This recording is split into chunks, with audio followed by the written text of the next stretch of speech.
Hello, I'm LeAnne Hardy, author of Honddu Vale. Come along with me to some of the places in Wales that inspired the setting for this 16th century story. As soon as I entered the Vale of Uwys, where the River Honddu runs, I knew I had found Colin's home. The roads in the valley are too narrow for passing, except at designated places. But the hedges that close in would not have been here in Colin's day. The 16th century is just the beginning of the hated enclosure, when landowners like Colin's neighbor, Thomas Stedman, are throwing the peasants off the land and enclosing the commons for their sheep. This beautiful valley inspired my imagination.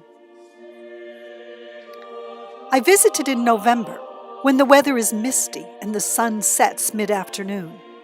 But then Colin returns home in November, so I saw it as he would have seen it on his return from Glastonbury. The hillsides are covered with gorse and heather, and this path is more likely to have been made by sheep than by people. Wild ponies graze on the upper slopes. The nearest town of any size is Abergavenny, with its now ruined castle. In the valley are the remains of Llantony Priory. I called it St. Cotton's in the book. Unlike Glastonbury Tor, where I stuck quite closely to the geography, I took great liberties with Honddu Vale, so I gave everything fictional names. The only intact part of the priory today is the prior's quarters. They've been turned into a bed and breakfast, which I enjoyed with my husband one weekend. Here in the prior's hall, my character Colin attends a party thrown by the wicked Thomas Stedman and his beautiful daughter Catherine. Through that green door is this winding stone staircase, which leads to this upstairs room where my husband and I stayed.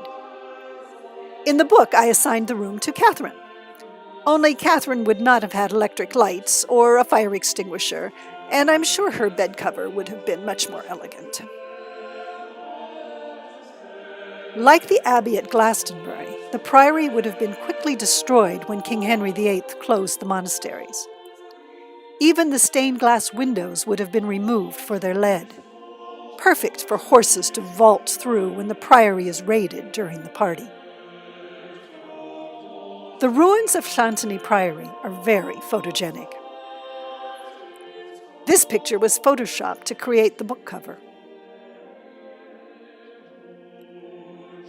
When I wrote Chapter 1 of Glastonbury Tor, the only chapter of that book that takes place in Wales, I had in mind a house I had once visited when I lived in England in the late 1990s. Only I couldn't remember where that house was. Imagine my excitement when I was traveling in southeast Wales with a friend, and we stopped at Tree Tower Court. As soon as I entered, I recognized the house I had imagined as Colin's home of Cewi Glen. Tree Tower Court has recently been restored to look as it did in the 16th century.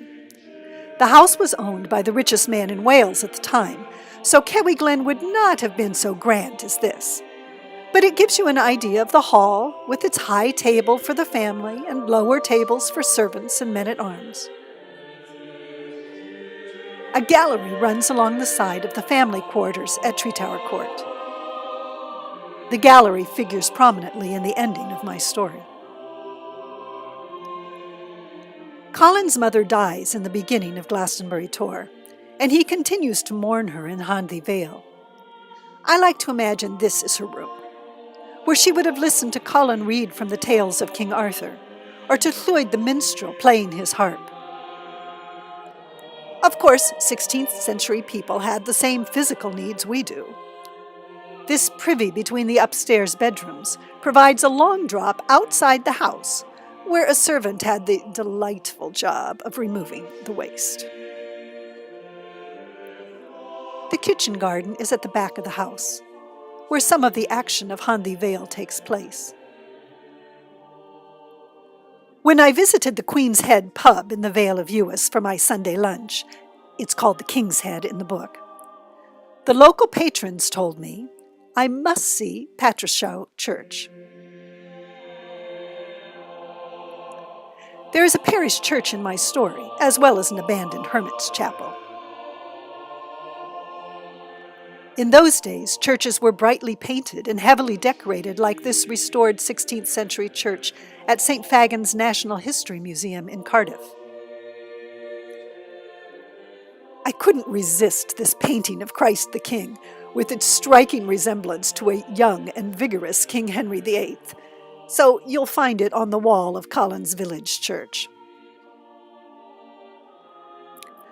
High in the hills over Collins' home of Kewy Glen lives a reputed witch, old Teg of the Hills. Not the young reenactor in this picture. Teg lives in the traditional Celtic fashion, in a house much like this one at Castell Henllys, although again not so large as this one. When Colin is injured and cared for by Teg, he sleeps in a bed much like this in an alcove of her house.